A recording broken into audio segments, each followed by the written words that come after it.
刚买不久的苹果说，听说玩着玩着突然之间就不开机了。像这种故障描述的话，我估计要么就是这个屏幕坏了，要么就是一个捡钱活。先将尾插螺丝打下，看一下里面到底什么情况。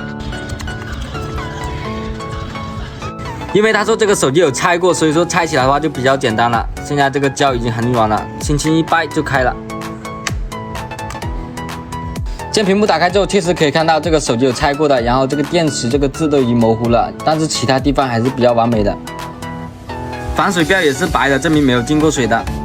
手机没有经过水的，那么屏幕损坏的可能性就比较小了。我们先给它拆开看一下电流。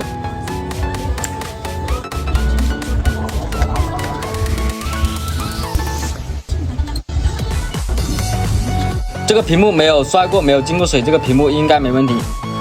玩着突然之间就不开机了，那么像这种的话，都是主板的主供电出问题的。我们先对主板测量一下，发现这条线路果然是短路了。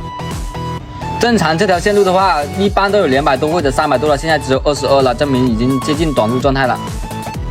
像这种情况，说明主板上肯定有哪个元器件已经烧坏了。好，现在我们先将主板拆下，这个苹果12的扣子也是比较多的，表面上。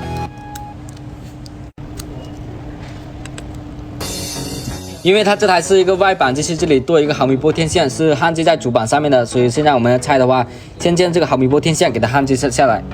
这个毫米波天线的话，在国内是没有用的，哪怕不装它也不影响正常使用。毫米波天线现在已经拆掉了，这个主板也是可以确定没有修过的。好，现在这个主板上电也是短路状态的。像这种电流，然后这个主板又没有修过，又没有摔过，那么就可以做到无痕修复。接下来看我的操作。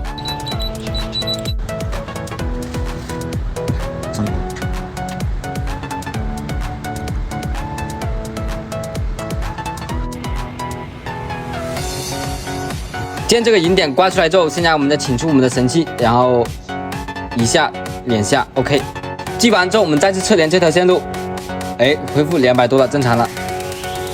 线路恢复正常了，那么开机肯定没问题了。现在我们将它装起来开机测试。